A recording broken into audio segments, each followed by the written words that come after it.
Hello, good morning, जोहार। मैं राजू और आप देख रहे हैं 24 झारखंड न्यूज। चलिए जानते हैं झारखंड की आज की 25 मुख्य बड़ी खबरों को।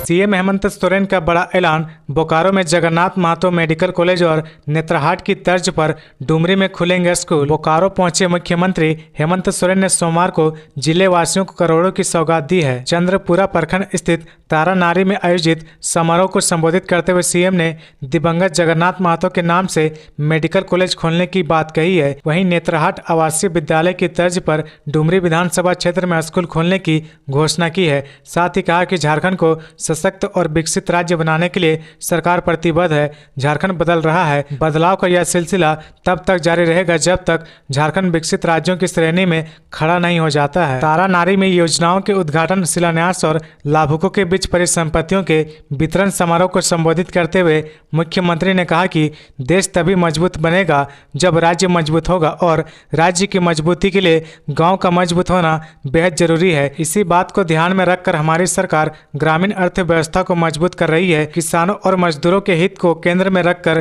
कई योजनाएं चलाई जा रही है और इसका सकारात्मक परिणाम भी देखने को मिल रहा है। Amisha Patel cheque bounce case में कोर्ट ने ठुकराई उनके वकील की मांग। अभिनेत्री अमीषा पटेल से जुड़े चेक बाउंस केस में सोमवार को न्यायिक दंड अधिकारी डीएन शुक्ला की अदालत में सुनवाई के दौरान उनके अधिवक्ता ने प्रार्थी के गवाह का जिरह करने के लिए समय की मांग की है। इस पर प्रार्थी के अधिवक्ता ने समय मांगे जाने का विरोध किया। प्रार्थी के अधिवक्ता ने कहा कि गवाह 2 निर्धारित तारीख से आ रहा, गवाह को डिस्चार्ज किया जाए। इसके बाद अदालत ने प्रार्थी के अधिवक्ता के अनुरोध को स्वीकार करते हुए गवाह को डिस्चार्ज कर दिया। साथ ही मामले की अगली सुनवाई के लिए तारीख तय की है। अगली निर्धारित तारीख को प्रार्थी की ओर से गवाह नंबर 2 को प्रस्तुत किया जाएगा। मिली जानकारी के अनुसार पिछली तारीख के गवाह का प्रति परीक्षण करने का अमीषा पटेल पर 500 रुपए का जुर्माना अदालत ने लगाया था। पीएलएफआई उग्रवादियों के खिलाफ खूंटी पुलिस को मिली बड़ी सफलता। हथियार के साथ 5 उग्रवादी गिरफ्तार। झारखंड के खूंटी में पुलिस ने प्रतिबंधित उग्रवादी संगठन people's liberation federation of India PLFI के 5 उग्रवादियों को पकड़ा है। खूंटी पुलिस को एक सर्च ऑपरेशन के दौरान यह सफलता मिली है। बताया जा रहा है कि मुरहू थाना क्षेत्र में तलाशी अभियान के दौरान पुलिस ने पीएलएफआई के 5 उग्रवादियों को खदेड़ कर पकड़ा है। पुलिस ने इनके पास से भारी संख्या में हथियार जब्त किया है। मिली जानकारी के मुताबिक पुलिस ने पकड़े गए उग्रवादियों के पास से देसी कट्टा, जिंदा कारतूस, पीएलएफआई का पर्चा, चंदा रसीद, स्मार्टफोन, बाइक और 10,000 रुपये नकद जब्त किया है।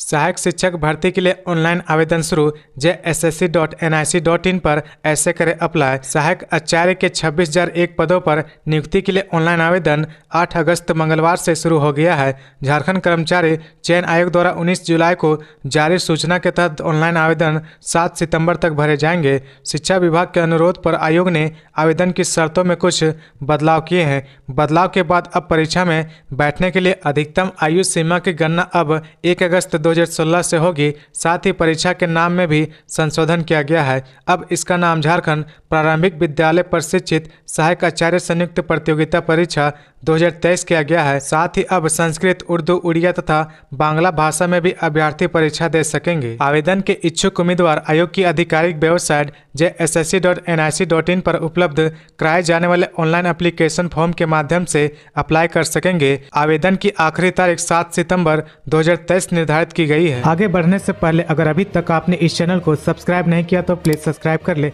जिससे आपको झारखंड की हर छोटी से बड़ी खबर की अपडेट आप तक पहुंचता रहे।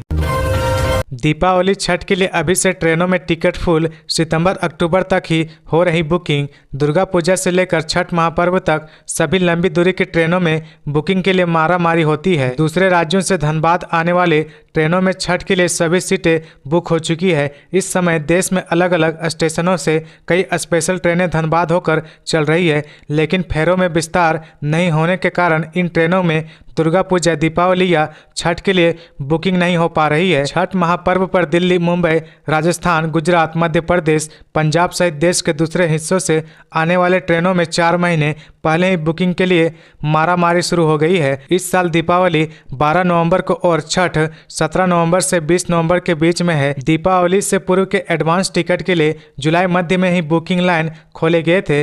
बुकिंग लाइन खुलते ही तेजी से टिकटों की बुकिंग हो गई। स्लीपर और एसी श्रेणी के सभी टिकट बुक हो चुके हैं। सीएम हेमंत सोरेन से मिला सरना समिति का प्रतिनिधिमंडल। विश्व आदिवासी दिवस कार्यक्रम में शामिल होने का दिया आमंत्रण। विश्व आदिवासी दिवस से पहले केंद्रीय सरना समिति का एक प्रतिनिधिमंडल सोमवार को मुख्यमंत्री हेमंत सोरेन से मिला। प्रतिनिधिमंडल ने मुख्यमंत्री को 9 अगस्त को विश्व आदिवासी दिवस के अवसर पर आयोजित होने वाले कार्यक्रम में शामिल होने के लिए आमंत्रित किया। सरना समिति के प्रतिनिधिमंडल ने राज्य सरकार द्वारा बड़े पैमाने पर आयोजित होने जा रहे झारखंड आदिवासी महोत्सव 2023 के भव्य आयोजन के लिए विश्व आदिवासी दिवस से पहले केंद्रीय सरना समिति का एक प्रतिनिधिमंडल सोमवार को मुख्यमंत्री हेमंत सोरेन से मिला। प्रतिनिधिमंडल ने मुख्यमंत्री को 9 अगस्त को विश्व आदिवासी दिवस के अवसर पर आयोजित होने वाले कार्यक्रम में शामिल होने के लिए आमंत्रित किया। सरना समिति के इस अवसर पर केंद्रीय सरना समिति के अध्यक्ष अजय तिर्की, प्रकाश हंस, मुन्ना उरांव, अजीत उरांव, दिनेश कच्छाप और संजू कच्छाप शामिल थे। मतदाता पुनरीक्षण के दौरान घरों पर स्टिकर नहीं लगा रहे बीएलओ, उपायुक्त ने दिया है निर्देश। मतदाता सूची पुनरीक्षण के दौरान मतदाताओं का सत्यापन का काम काफी धीमा है। सभी बीएलओ को घर घर जाकर मतदाताओं का सत्यापन कर मतदाता सूची को अपडेट करना है। सत्यापन के बाद बीएलओ को घरों पर स्टिकर भी चिपकाना है। स्टिकर पर पहले भ्रमण और दूसरे भ्रमण की तिथि भी अंकित करनी है, लेकिन जिले के अधिकतर बीएलओ सत्यापन के बाद स्टिकर नहीं लगा रहे हैं। जहां स्टिकर लगाए जा रहे हैं वहां सत्यापन की तिथि अंकित नहीं की जा रही है। रांची के जिला निर्वाचन पदाधिकारी सह उपायुक्त राहुल कुमार सिन्हा ने इसे गंभीरता से लिया है। उन्होंने स्टिकर लगाने के बाद उसमें दोनों भ्रमण की तिथि अनिवार्य रूप से अंकित करने का निर्देश दिया गया है। बीएलओ को 21 जुलाई से 21 अगस्त तक प्रथम भ्रमण और 17 अक्टूबर से 30 नवंबर के बीच दूसरा भ्रमण करने का निर्देश दिया गया है। पलामू के युवक ने धर्म परिवर्तन कराकर विवाहिता से किया निकाह। सड़क पर उतरे विधायक, धरना पर बैठे पिता और भाई। पलामू के पांकी में पिछले दिनों आकांक्षा मिश्रा का धर्म परिवर्तन करवाकर शादी कराने का मामला तूल पकड़ता जा रहा। सोमवार को पांकी विधायक डॉक्टर शशि भूषण मेहता के नेतृत्व में बीजेपी ने रोषपूर्ण प्रदर्शन किया। मेदिनीनगर शहर थाना व एसपी कार्यालय परिसर में प्रदर्शन किया गया। शहर में जुलूस भी निकाला गया। इधर सुबह से ही पुलिस ने भुक्तभोगी आकांक्षा मिश्रा को पूछताछ और बयान के लिए थाना बुलाया। वहीं दूसरी ओर आकांक्षा के पिता जितेंद्र मिश्रा ने कहा कि अगर इस मामले में न्याय नहीं मिला तो वे अपनी पत्नी बबीता देवी के साथ एसपी कार्यालय के सामने आत्मदाह कर लेंगे। जिसके बाद आकांक्षा मिश्रा की मां, पिता और भाई को पलामू एसपी रिश्मा रमेशन ने अपने चैम्बर बुलाया और उनसे बातचीत की। दूसरी ओर थाना पहुंचे जोड़े भी सुरक्षा की मांग कर रहे हैं। कनाडा की नेशनल आर्ट गैलरी में सज रहे हजारीबाग की कलाकार पुतली की सोहराई कला। हजारीबाग जिले के बड़का गांव प्रखंड की 40 साल की पुतली गंजू की कला का कद्रदान भले ही झारखंड में नहीं मिला, लेकिन उनकी पेंटिंग का डंका दुनिया के कई देशों में बज रहा है। उन्हें 2019 में कनाडा सरकार ने अनोखा सम्मान दिया है। कनाडा के ओटावा शहर स्थित नेशनल आर्ट गैलरी में 10 फीट चौड़ी और 30 फीट लंबे कैनवास पर पुतली की पेंटिंग को अस्थायी तौर पर लगाया गया है। वहां पर पुरस्कार के तौर पर उन्हें सम्मान राशि भी दी गई थी। यह सम्मान हर कलाकार के लिए बड़ा है। गर्व की बात यह है कि कनाडा में 2019 में 44 देशों के 100 से अधिक नामचीन कलाकार पहुंचे थे। पुतली गंजू पूरी तरह से ग्रामीण परिवेश से जुड़ी महिला है। वह बड़का गांव के बादम गांव के साहेदा गांव की रहने वाली है। वह पढ़ाई लिखाई भी नहीं कर पाई है, मगर उनके पास अद्भुत हुनर है। वह सोहराई कला में निपुण है। मगर अफसोस है कि पुतली को अपने राज्य झारखंड में बहुत कम कलाकार जानते हैं। उन्हें स्थानीय प्रशासन से भी कोई सम्मान नहीं मिल पाया है। धनबाद में दिन दहाड़े बैंक में डाका। अपराधियों ने एसबीआई ग्राहक सेवा केंद्र के अंदर बाहर की फायरिंग। धनबाद जिले के सिजुआ में दिन दहाड़े बैंक डकैती के बाद इलाके में हड़कंप मच गया। कतरास थाना क्षेत्र के रामपुर स्थित भारतीय स्टेट बैंक एसबीआई शाखा के ग्राहक सेवा केंद्र में सोमवार को अपराधियों ने हथियार के बल पर दिन दहाड़े बैंक डकैती की घटना को अंजाम देकर पूरे क्षेत्र में सनसनी फैला दी। बैंक डकैती करने पहुंचे अपराधियों ने इस दौरान सेवा केंद्र के अंदर और बाहर 4 राउंड फायरिंग की। फायरिंग में शाखा केंद्र के प्रबंधक भावेश महतो तथा 2 ग्राहक बाल बाल बच गए। स्टेट बैंक ऑफ इंडिया के ग्राहक सेवा केंद्र से अपराधी 35,000 रुपये लूट कर फरार हो गए। इससे पहले अपराधियों ने ग्राहक सेवा केंद्र में फायरिंग की, जो भावेश के पास से निकल गई। गोली दीवार में लगी। रुपए लूटने के बाद अपराधी आराम से वहां से फरार हो गए। बताया गया कि अपराधी बाइक से आए थे और बाइक से वहां से भाग गए। घटना की सूचना मिलने पर कतरास, जोगदा सहित अन्य थाने की पुलिस मौके पर पहुंची। सभी ने मिलकर घटना की छानबीन शुरू कर दी है। पुलिस ने मौके से अपराधियों द्वारा चलाई गई गोली से खोखे को जब्त कर लिया है। झारखंड के रामगढ़ में होटल मालिक की हत्या, सीने और सिर में मारी 4 गोली, विरोध में आगजनी। झारखंड के रामगढ़ जिला स्थित बासल थाना क्षेत्र अंतर्गत लगभग गेगदा मोड़ पर माही रेस्टोरेंट्स एंड होटल के संचालक 50 वर्षीय रोशन साव की गोली मारकर हत्या किए जाने के विरोध में आक्रोशित लोग सड़क पर उतर आए। हत्याकांड के विरोध में आक्रोशित भीड़ ने पतरातू रामगढ़ 4 लेन को जाम कर दिया। प्रदर्शनकारियों की मांग है कि हत्यारों को जल्द गिरफ्तार किया जाए। गौरतलब है कि रोशन साव की रविवार देर शाम 7 बजे गोली मारकर हत्या कर दी गई थी।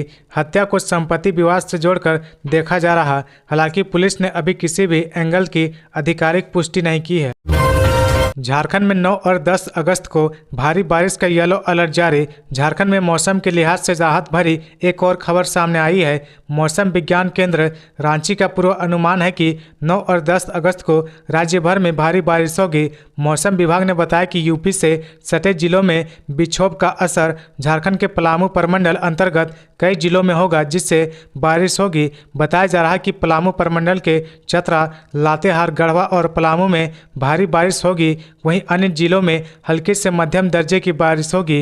रोपनी कर रहे किसानों के लिए यह खुशखबरी जैसा है। गौरतलब है कि झारखंड में देरी से दस्तक देकर पूरे जून महीने में धीमा रहने वाले मानसून में जुलाई के अंतिम सप्ताह से सक्रियता आई है, जिसकी वजह से पिछले एक सप्ताह से बारिश हो रही है।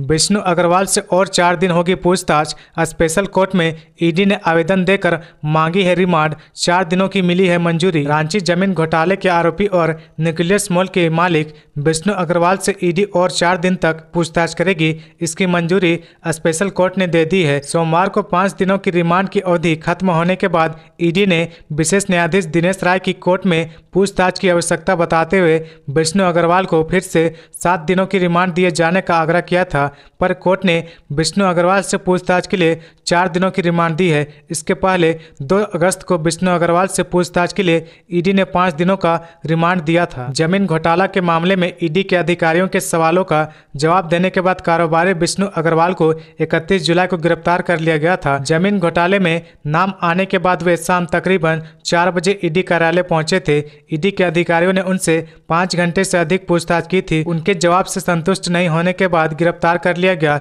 जिसके बाद दूसरे दिन कोर्ट में पेश किया गया, जहां से उन्हें ईडी को 5 दिनों की रिमांड पर भेजा गया। तो ये थी आज की झारखंड की टॉप बड़ी खबरें। इसी तरह झारखंड की हर छोटी सी बड़ी खबर देखने के लिए आप हमारे चैनल 24 झारखंड न्यूज को सब्सक्राइब करके बेल आइकन प्रेस कर ले, जिससे आपको झारखंड की हर छोटी सी बड़ी खबर की अपडेट आप तक पहुंचता रहे। तो आज के लिए बस इतना ही। हमें दीजिए इजाजत, फिर मिलते हैं नेक्स्ट न्यूज में।